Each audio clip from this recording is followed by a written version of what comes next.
Приветствую всех! Вы смотрите канал «Диагноз Путина». С вами я, Сергей Антонов. Сегодня предлагаю отвлечься от политических прогнозов и сложных тем, чтобы поговорить о внешности российского диктатора.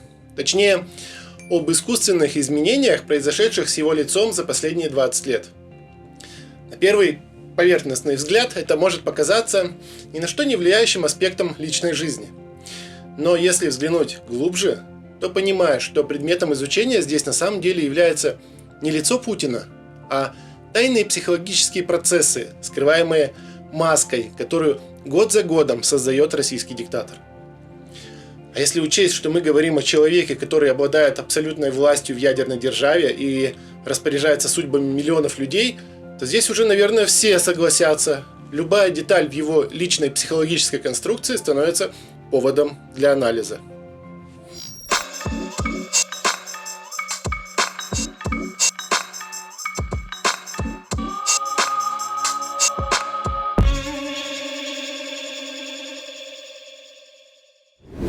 Последовательные изменения внешности Владимира Путина от коррекции век до инъекций, филлеров, ботокса и подтяжек фиксируются на фотографиях и видеозаписях с начала 2000-х годов.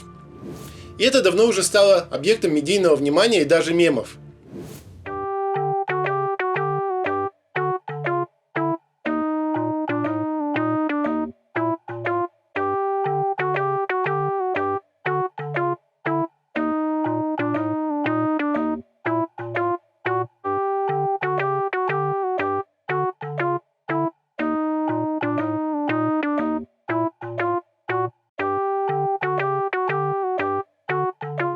Но нас интересует не сенсация, а суть. В этом выпуске мы разберемся, что именно происходило с лицом Путина, какие процедуры с точки зрения медицины были проведены. И главное, что они говорят о его психологическом состоянии. Цель этого анализа – проследить, как лицо может превращаться в проекцию внутренней тревоги, страхов и комплексов. И что за этим стоит с точки зрения физиологии, психологии и клинической динамики.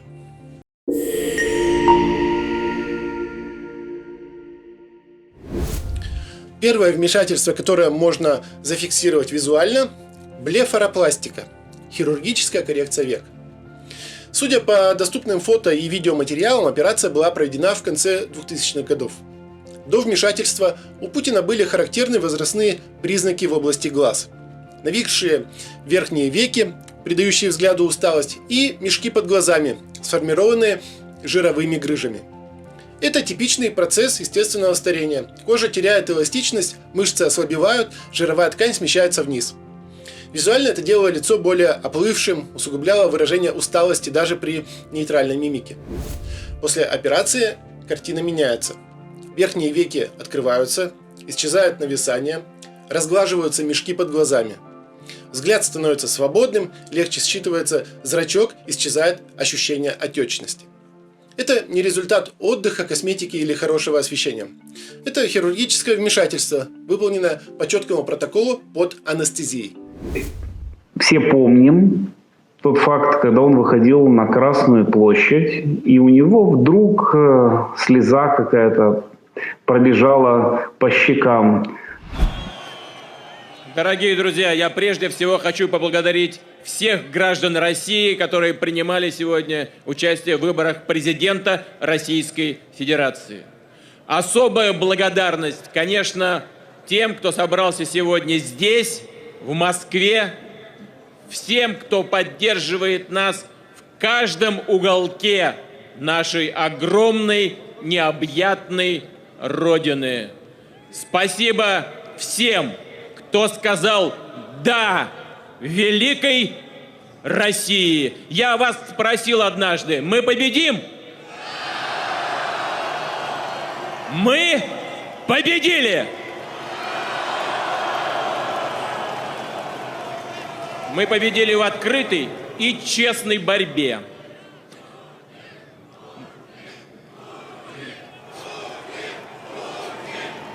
Это не слезы сопереживания украинскому народу, в то еще время еще не было войны, это не какое-то чувство, которое проявилось, Так проявляет себя именно слезная железа после операции по подтяжке нижних век. То есть мы видели, что в этот момент изменились его нижние веки. Тоже изменился разрез глаз незначительно. И вот этот период реабилитации, который проходит, он приводит к непроизвольному слезотечению, потому что есть припухлость именно слезных протоков. Блефаропластика включает удаление избытка кожи век, иссечение или перераспределение жировых грыж, при необходимости укрепление круговой мышцы глаза для профилактики рецидива. Разрезы располагаются по естественным анатомическим линиям, складки верхнего века или под ресничным краем нижнего. После заживления они становятся практически незаметными. Результат – так называемый открытый взгляд. Лицо выглядит более бодрым, моложавым, собранным. В области глаз появляется четкость, а усталость уходит. Этот тип вмешательства часто используется в эстетической хирургии именно как способ скорректировать уставшее лицо и вернуть ясность взгляду. В случае с Путиным оно стало первым звеном в цепочке косметических и хирургических процедур, направленных на полное переписывание возрастной архитектуры его лица.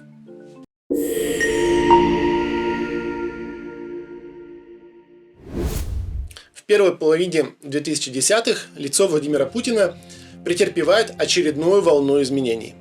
На этот раз в верхней трети. Если раньше на его лбу были заметны глубокие и частые горизонтальные морщины, особенно при поднятии бровей или сосредоточенном взгляде, то теперь они заметно меняют форму и вид. Лоб становится визуально плотным, чуть более выпуклым и одновременно напряженным. Кожа выглядит гладкой, но неестественно неподвижной. Подвижность бровей снижается, взгляд становится менее выразительным, застывшим. Это типичный результат ботулинотерапии, инъекций ботулотоксина типа А, более известного как ботокс. По сути, это очищенный нейротоксин, который временно блокирует синаптическую передачу между нервами и мышцами. Мимические мышцы перестают сокращаться, и кожа, лишенная подвижности, постепенно разглаживается. Это устраняет морщины, особенно в зонах активной мимики. Наиболее яркий эффект наблюдается в области лба и межбровья, там, где образуются горизонтальные и вертикальные морщины, отражающие эмоции – удивление, гнев, сомнение. Также почти разглаживаются мелкие веерообразные морщины в уголках глаз, возникающие при улыбке или смехе. До инъекции они были заметны у Путина в динамике, особенно вблизи, на архивных видео, как и у любого человека его возраста. После взгляд становится гладким, но фиксированным. Верхняя треть лица заметно меньше отражает эмоции. Процедура сама по себе быстрая. Ботулотоксин вводится тонкой иглой внутримышечно, без анестезии. Эффект развивается в течение нескольких дней и длится от 3 до 6 месяцев. Но при регулярном использовании, особенно в больших дозах, меняется не только кожа, но и сам характер мимики. Она становится сдержанной или вовсе исчезает. В случае с Путиным это особенно заметно в публичных проявлениях. Лоб все менее подвижен, брови не поднимаются, эмоции гаснут в зародыше. Но у ботокса есть и обратная сторона. Он может замораживать не только морщины, но и саму способность к эмоциональной экспрессии. Визуально это выражается в так называемом эффекте парализованной маски. Лицо сохраняет форму, но теряет выразительность. И здесь важно не только то, что сделано, но и зачем. В эстетической медицине ботулинотерапия считается особым способом профилактики старения. Но в случае политического лидера, особенно такого как Путин, это не просто борьба с возрастом. Это способ исключить спонтанность, заблокировать проявление эмоций.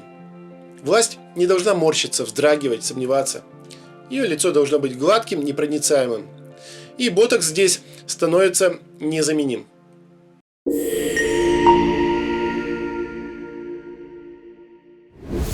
Ближе к концу 2010-х лицо Владимира Путина вновь заметно меняется. Если в начале 2000-х оно старело естественно, кожа постепенно теряла эластичность, мягкие ткани медленно сползали вниз, образуя носогубные складки, углубления под глазами и нечеткость нижней трети лица, то спустя 10 лет эти признаки практически исчезают. В средней зоне, то есть в области скул, щек и подглазничной области, появляется дополнительный объем. Скулы становятся выраженными, плотными, контур лица более собранным и подтянутым, носогубные складки сглажены. Это явные признаки введения дермальных филлеров на основе гиалуроновой кислоты. Дермальные филлеры – это инъекционные гели, которые вводятся под кожу для восполнения утраченного объема, сглаживания морщин и лифтинга тканей. Наиболее распространенный наполнитель – стабилизированная гиалуроновая кислота, биосовместимое вещество, которое притягивает влагу и создает эффект молодого лица. Процедура проводится амбулаторно с использованием иглы, с локальной анестезией или без нее. Результат моментальный. Лицо становится полнее, морщины исчезают, овал подтягивается. Но гиалуроновые филлеры не работают в одиночку. В нижней трети лица у Путина появляется четко оформленный контур, особенно в области нижней челюсти и подбородка. Это характерный эффект так называемого смаз-лифтинга, но не хирургического, а аппаратного с использованием ультразвука. Аппаратный смаз-лифтинг – это безоперационная подтяжка лица.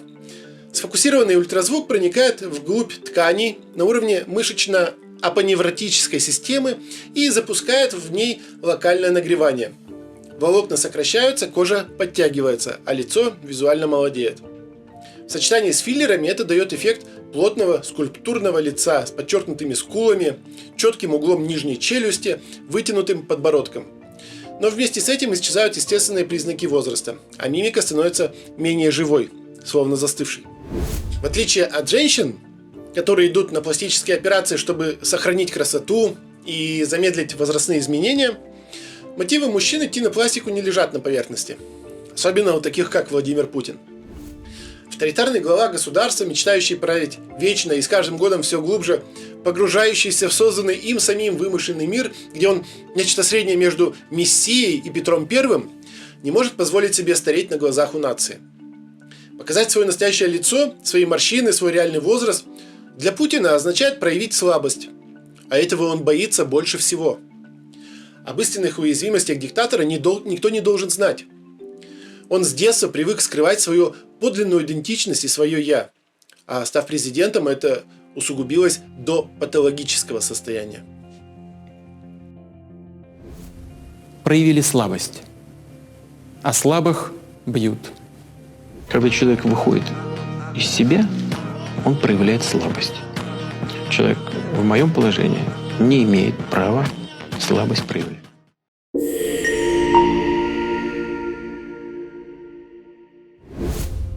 Более 100 лет назад Зигмунд Фрейд в эссе о нарциссизме описал этот механизм.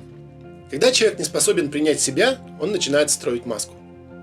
Там, где невозможно быть собой, возникает идеальное «я», образ, который отрицает страхи, желания, уязвимость. Образ, который боится признаться в них даже самому себе. Путинское лицо – это и есть такая маска.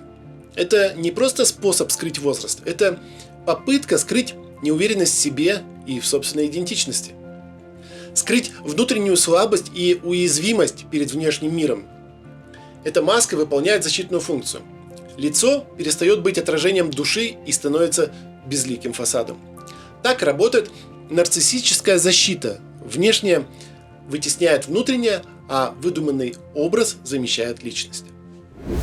Авторы психологического профиля Путина Фреда Ариас Кинг и Марк Уоллер обратили внимание на одну важную черту психологии российского диктатора – стремление к сокрытию. Он годами создает вокруг себя оболочку, за которой невозможно рассмотреть подлинные эмоции, его истинные мотивы и цели. Даже спустя десятилетия у власти Путин остается фигурой, которую никто по-настоящему не знает. Это не случайность, а сознательная стратегия. Создание внешнего образа – это не просто защита, это способ управлять восприятием, поддерживать контроль, не допуская слабости. Создавая вымышленный образ и постепенно растворяясь в нем, Путин старается внешне соответствовать не тому, какой он есть, а тому, кем хочет казаться. Образу, который кажется ему сильным и достойным. Французский психоаналитик Жак Лакан называл это зеркальной стадией. По его теории, человек формирует представление о себе, глядя на отражение. Не только буквально, но и социальное. Мы видим себя через взгляд другого, через образ, в котором мы хотим себя узнать. Личность формируется как попытка соответствовать этому зеркальному отражению. Цельному, мощному, управляемому. Путин с начала нулевых выстраивает именно такой зеркальный образ. Не столько быть, сколько казаться. В его случае казаться альфа-самцом и мачо. Поэтому все мы становимся зрителями в театре путинской выдуманной гипермаскулинности. Обнаженный торс, ныряние за арфами, полеты со стерхами, хоккей, охота, дзюдо, любовные романы. Этот образ должен производить впечатление силы, уверенности, мужественности. Но все лишь показывает, с кем мы имеем дело на самом деле. Гипертрофированная демонстрация мужественности почти всегда говорит о внутренней неуверенности в собственной идентичности. Как писал американский исследователь Майкл Киммел, там, где мужественность нужно доказывать каждый день, ее просто нет. Именно поэтому вокруг Путина выстроен культ силы, традиционных ценностей и показной гомофобии. Пресловутая путинская защита традиционных ценностей – это еще одна маска. Это защита от самого себя, а от страхов, вытесненных из сознания. Закрытость личной жизни, отсутствие информации о настоящих партнерских отношениях, эмоциональная холодность и одержимость контролем. Все это укладывается в модель гея в отрицании, который боится собственной идентичности, собственной уязвимости. И чем сильнее этот страх, тем агрессивнее становится его политика. Американский психоаналитик Эдмунд Берглер писал: чем жестче маска, тем больше в ней страха. Чем сильнее презрение к инаковости, тем ближе ее отражение. Это и есть путинская схема. Внешняя мужественность как броня над внутренним конфликтом. На фоне этой конструкции формируется агрессия против тех, кто не вписывается в мужское, против ЛГБТ, против инаковости, против Запада, против всего, что может напомнить ему о собственной уязвимости. Это не просто риторика, это проекция. Путин борется не с геями, он борется с собой, с тем, чего не может принять в себе. Он атакует внутреннее через внешнее. Культ войны тоже не случайность, а продолжение той же маскулинной компенсации. Армия, форма, оружие – все это символы, замещающие личную силу, личную цельность, личную уверенность. Все, чего нет у Путина.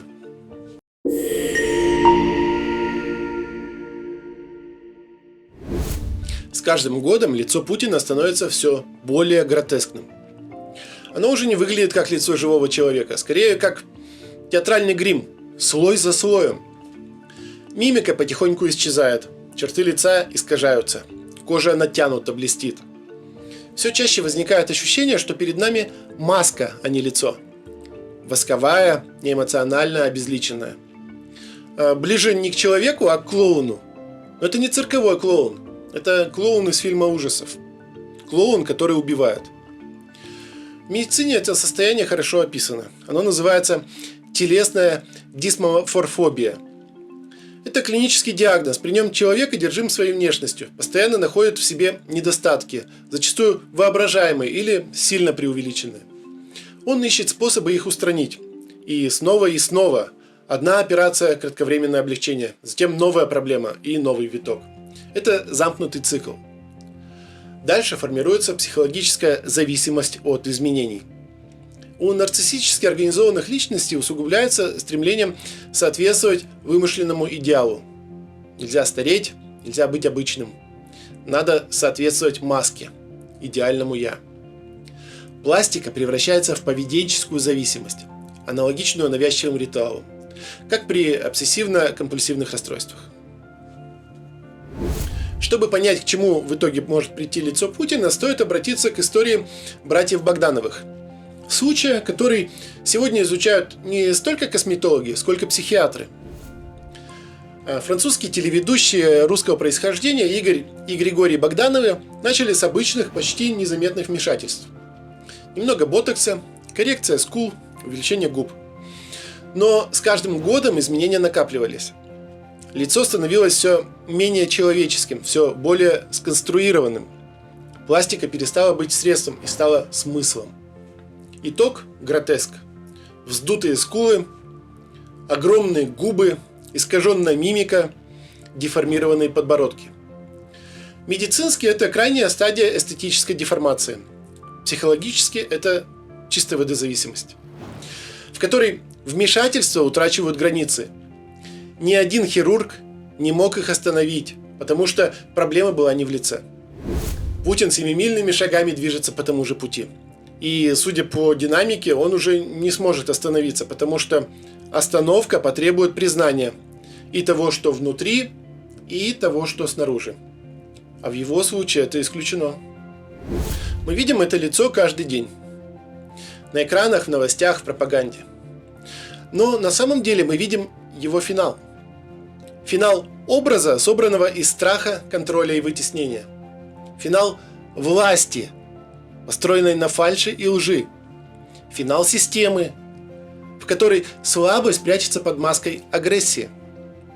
Лицо Путина больше не принадлежит человеку. Оно стало символом. Символом власти без эмпатии. Символом маски, которая отрицает жизнь, но требует поклонения. Под этим лицом не лидер. Под ним звериная ярость и холодная рациональность. И чем глаже оно снаружи, чем жестче натянута кожа, чем строже контур, тем страшнее то, что она скрывает. С вами был я, Сергей Антонов. Если вам понравилось это видео, поставьте лайк и поделитесь им с друзьями. Также напоминаю, что если у вас есть желание и возможность поддержать наш проект финансово, в описании вы найдете ссылку на нашу страницу на Патреоне. Спасибо, что смотрите «Диагноз Путина». Не забудьте подписаться, если еще не сделали этого, и увидимся через неделю.